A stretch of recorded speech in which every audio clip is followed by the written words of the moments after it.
E naquele dia mesmo, né? Eu até lembro de tê-lo entrevistado, eu participei lá, vi toda essa cena. E a partir daquele dia mesmo, na sua palavra lá na Câmara, você dizia: eu vou me dedicar agora às coisas de Deus. E foi a partir daí que começou. Sim, sim, foi a partir daí. Eu não imaginava como, né? Talvez, naquele momento, na minha mente, eu imaginasse que eu estou aposentado, vou fazer a pastoral da saúde, visitar os doentes nos hospitais, nós fazíamos um trabalho de visitar nas casas, de dar banho quem precisava, levar comida, procurar providenciar alguma necessidade que a pessoa estava ali de cesta básica, alguma coisa. A pastoral carcerária, de visitar os presos nas cadeias, né? Que eu lembro que a irmã Lourdes, que agora acho que está em Belo Horizonte, a dona Maria Parreira, que fez 90 anos Minha esse prima, ano. minha prima. 90 anos ela 90 fez anos. esse ano. Será que eu chego lá? Olha, família. Família. Né? Então, nós íamos, eu fazia pastoral carcerária aqui na cadeia, fardado. Né? É uma coisa inédita, né? Mas eu fazia fardado. A gente não podia entrar com a arma, então a gente tirava o armamento, deixava na entrada e nós entrávamos fardados e conversávamos com os policiais, com os presos, rezávamos com eles, etc. E tal. Então eu pensava, vou continuar fazendo esse trabalho. Eu trabalhava na igreja auxiliadora, compramos os bancos, as imagens, os livros. Falei, vou ficar ali, vou atender as pessoas, vamos rezar o terço. Era ministro da Eucaristia, era catequista, então eu vou continuar a minha vida dessa forma. Isso era o que eu pensava. Mas Deus tinha os seus planos que eram completamente diferentes de tudo aquilo que a gente imaginava. Nunca pensava em ser diácono, até porque o bispo da época não aceitava, não tinha escola. Mas Deus sabia os caminhos que Ele tinha preparado. E aí foi, a partir daí então, foi fundada a Comunidade Missionária Divina Misericórdia, foi Isso, porque, por causa disso? Na verdade, Deus me tirou para poder fazer isso. Porque se eu fosse na política, a comunidade não existiria. E hoje eu sei que a comunidade é muito mais importante do que eu fosse político. Se eu tivesse ganhado a eleição de deputado, quando eu tive 16 mil votos, se eu tivesse ganhado, tentado a reeleição para vereador, ou sei lá, eu outra coisa, talvez continuasse aí na política, mas seria um político a mais. E a comunidade não existiria, mas Deus tinha os seus planos, porque eu não entendia, mas quer dizer, aí continuei, comecei a fazer esse tipo de trabalho. Na época o padre Ângelo foi a montagem da paróquia Santa Rita, e nós começamos a trabalhar para ajudar a montar a paróquia, e tinha que pensar na construção da casa, e não sei o que, montar, estruturar a igreja como paróquia. A paróquia não tinha carro, o padre não tinha carro, então eu usava o meu carro para deslocar, para os deslocamentos do padre, tanto para Ribeirão, para cá, reunião, para buscar o bispo, para trazer, etc. Então eu fiquei nessa vidinha. Até que em julho, então aí Deus fez assim, agora, né? Então eu não vou contar essa história aqui, porque ela é muito longa, mas ali foi em julho, então foi bem depois da renúncia. Então muita gente faz confusão, porque que eu renunciei, por causa para ficar na comunidade, que eu renunciei e fundei a comunidade, não foi muito bom. Não foi muito bem depois. E não tem nada a ver uma coisa com outra. Para Deus eu sei que tem, porque Deus, eu acho que Ele separa aqueles que Ele quer para fazer alguma coisa. Como diz o profeta Jeremias, desde o ventre da tua mãe. Né? Eu nunca pensava em ser policial, fui acabar sendo policial. Eu nunca pensava em ser diácono, sou diácono. Eu nunca pensava em fazer uma faculdade de Direito, graças a Deus fiz, entrei, sou advogado na seccional de São Paulo, da OAB. Então, quer dizer, são coisas que são desígnios de Deus e que a vida vai acontecendo. E aí veio a comunidade, né? E na época, muita gente nem acreditava, porque eu lembro que o senhor falava o seguinte: nós estamos fundando uma comunidade. Eu me lembro até que parece que vocês receberam por doação o local lá onde tudo começou, do meu amigo, né? Acho que ele já faleceu, o Gidi Fiore. Não, está vivo. Tá vivo. A esposa faleceu. A esposa dele, Dona o Gidi Rosa, Fiore, né? Isso. E vocês fundaram. E muita gente fala, isso é uma utopia. E ele ainda vem falar que não vai precisar de doações, que Deus vai prover todas as necessidades. Quer dizer, houve até muita, né? Não, houve muita crítica, porque as pessoas não entendem o que significa esta provisão. Vocês estão transmitindo as missas de Santa Rita. Eu preparo as homilias quando me é dada a oportunidade de falar. Não sei se esse dia será eu o padre, mas eu estava preparando a homilia que falava da providência de Deus, que é dos próximos dias aí, que vem, dos próximos domingos, um dos próximos domingos. E eu falava o seguinte, né? Quando a gente fala da providência de Deus, não significa que Deus vai jogar pacote de arroz e pacote de feijão no céu. Isso não existe. Mas quando nós cantamos o hino de louvor, o hino do pessoal que chama de glória, quando nós cantamos e paz na terra os homens de boa vontade. O que são esses homens e mulheres de boa vontade? São aqueles que fazem o reino de Deus acontecer pelas suas ações. Então, quando nós olhamos, não precisa ir para fora não, quando nós olhamos para Batatais, e a gente vê tantos homens e mulheres de bem, fazendo bem para as pessoas, né? Seja o pessoal que é voluntário, seja o pessoal que, mesmo sendo funcionário, etc., mas que se dedica, que se entrega, quando você olha para a Vila Vicentina, quando você olha para uma PAI, quando você olha para o Cantinho do Futuro, quando você olha para uma DEPAB, quando você... É tanta gente junto, o Eurípides Barçanufo, São Paulo Apóstolo, é tanta gente fazendo bem.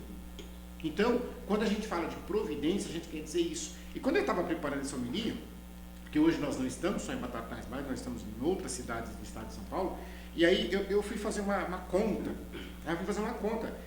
Eu comecei a contar quantas pessoas nós temos em cada casa e, ao final, somando tudo, né, de todas as casas que nós temos, eu cheguei a um total de 300 pessoas. Né?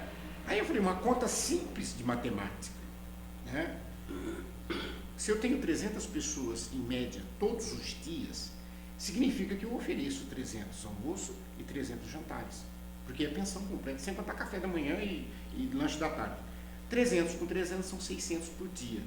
Quanto dá por mês isso, por exemplo? 18 mil refeições. Aí quando eu falo que a gente oferece 18 mil refeições mês, a pessoa fala, de onde? Que vem da providência. Quando nós começamos esse papo eu falei, meu Deus do céu, agora o bicho vai pegar. Agora, porque a gente fazia muita campanha de supermercado, né? Aí não podemos fazer mais por causa da pandemia. Né? Evento a gente não fazia mesmo, né? A não ser que alguém queira fazer um evento e ajudar a comunidade, nós aceitamos. Agora, a gente patrocinar uma quermesse, patrocinar um jantar, um bingo, isso fora de cogitação, até porque o Estatuto nosso não permite. Né? Então, quer dizer, quando você olha isso, aí você fala, de onde vem isso? Eu não sei. É de Deus. Estou vindo para cá agora, estou saindo da comunidade, encosto o caminhão do supermercado lá, ele desce com a cesta básica, papelzinho amarelo, aí eu faço às vezes um ofício agradecendo quem nos doa, e eu perguntei para a pessoa do mercado, mas de quem doa isso? Ah, não sei, está escrito aqui que é só para entregar. Quer dizer, alguém passou no caixa, comprou e mandou entregar. Por que essa pessoa fez isso? Então, ela foi tocada também. É desígnio de Deus, é Deus quem faz isso. Então, ou seja, para você ver, nós estamos completando a maioridade. A gente queria fazer uma grande festa, 18 anos, mas infelizmente, por causa da pandemia, não vamos poder fazer nada.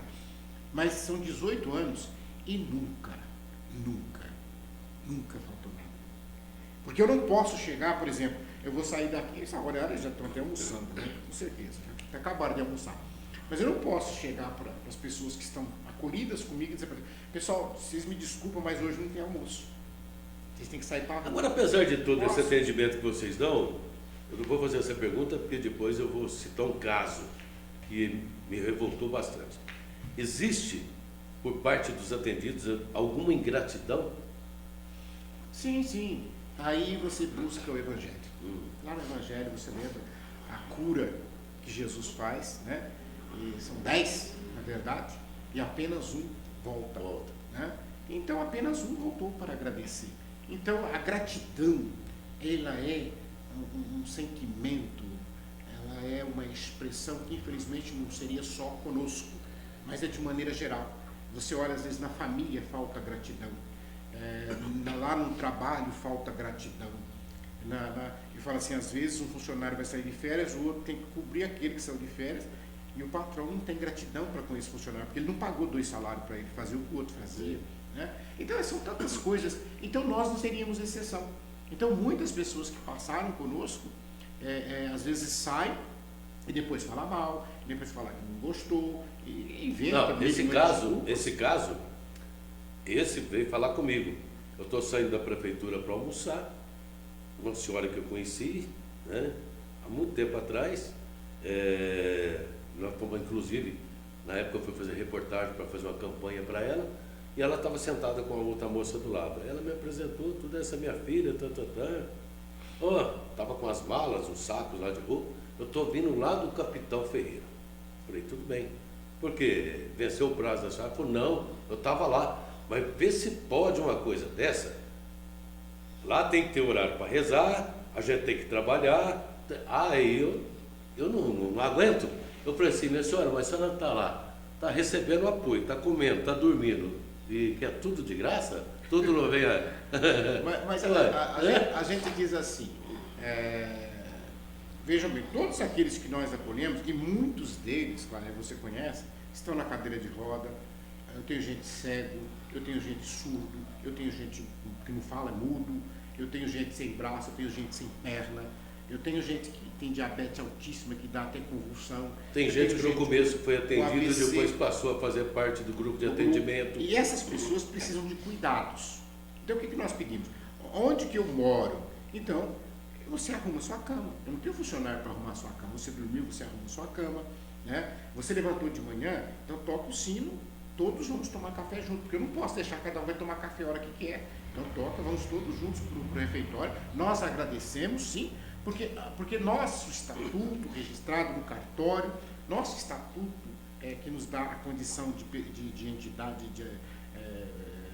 registrada com CNPJ e tudo, o nosso estatuto canônico registrado na igreja, porque a igreja nos reconheceu também como pessoa jurídica da igreja, né? E a legislação brasileira diz, organização religiosa, o novo Código Civil, né, que foi alterado num primeiro momento, em 2002, saiu associações. Né? Mas aí eles, porque o antigo era assim, o de Clóvis Bevilacqua, e aí o pessoal dizia assim, mas como é que você enquadra em associação sindicato? Como é que você enquadra sindicato em como é que, se ele arrecada, ele tem que pagar as pessoas que estão ali junto, e isso foge daquilo que é associação. Como é que você enquadra partido político em associação? E as organizações religiosas, principalmente as congregações mais tradicionais, como é que você fala que isso é uma associação? Não é associação, porque a associação ela tem uma série de requisitos que não dá para enquadrar. Então, nós somos fundados antes dessa alteração, mas depois o Código continuou trazendo associação. Em 2003 houve uma lei que o alterou e aí criou a figura da organização religiosa também. E depois nós tivemos o acordo Brasil-Santa Sé, que por ter passado, assinado pelo presidente da República e pelo representante do Papa, e também primeiro pelo secretário, e depois esse acordo passa pelo Congresso Nacional e é aprovado, e ali diz bem claro, as organizações religiosas. E aí, na época, até os protestantes ficaram bravos, porque diziam que estava protegendo a Igreja Católica, muito pelo contrário, foi até bom, porque ele não está dizendo que é para a Igreja Católica, está dizendo que é as organizações religiosas, todas que fazem trabalho de assistência social, educação e saúde, ou seja, trabalho social, seja na área da educação, da assistência ou da saúde, devem ter e receber o mesmo tratamento que as outras entidades. E foi a partir daí que começa a briga, porque eu saí distribuindo acordo, eu comprei um monte de livretinho, e quando a pessoa falava abobrinha para mim, eu falava assim, meu filho, vai ler, você não conhece, aqui está escrito aqui, então você não sabe o que você está falando.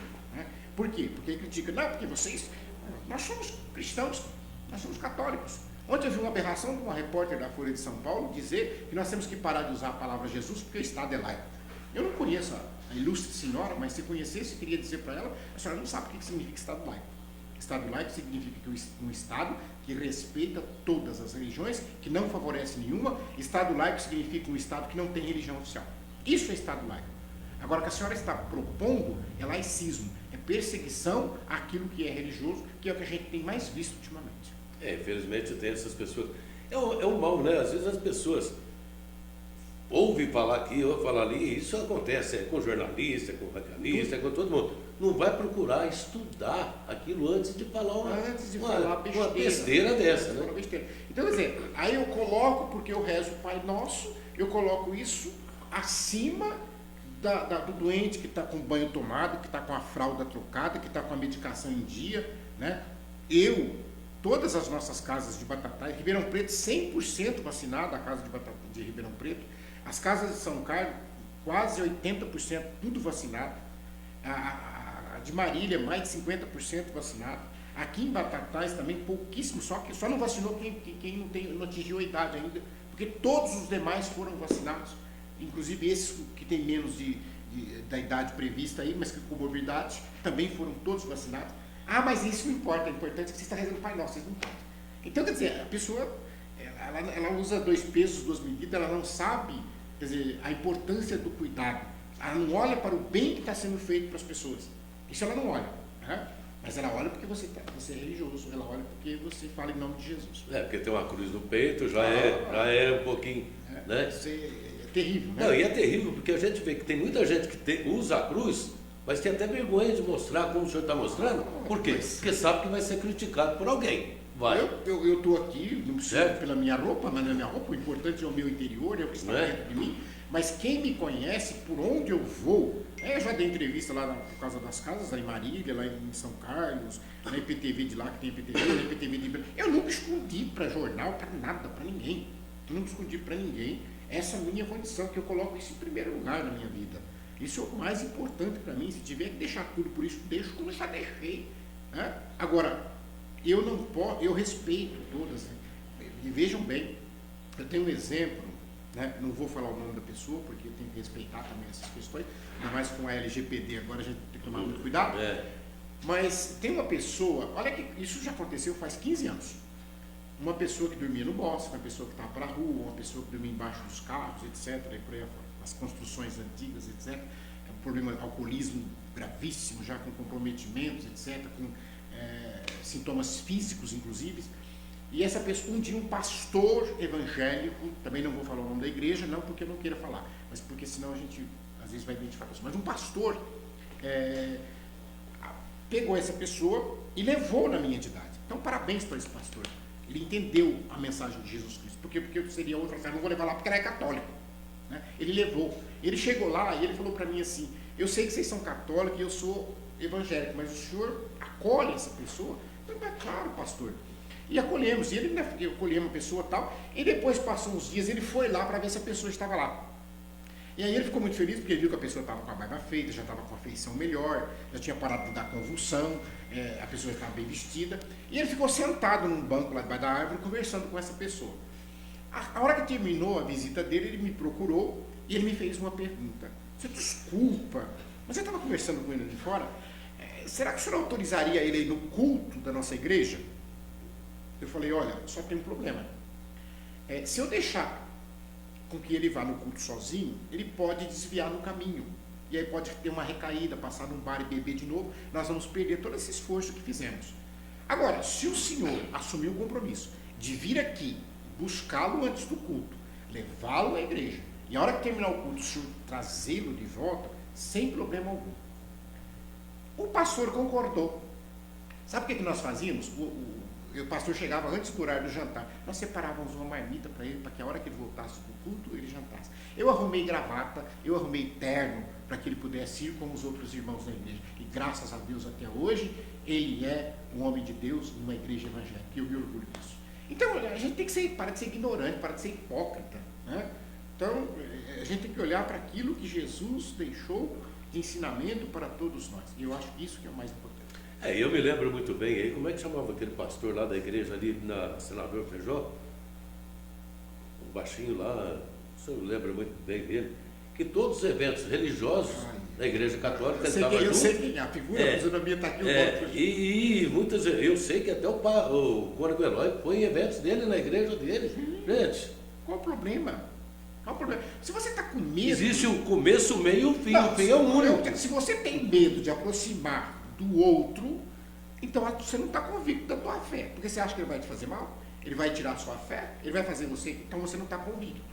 Eu tenho convicção. Então, por exemplo, eu quero a salvação das almas.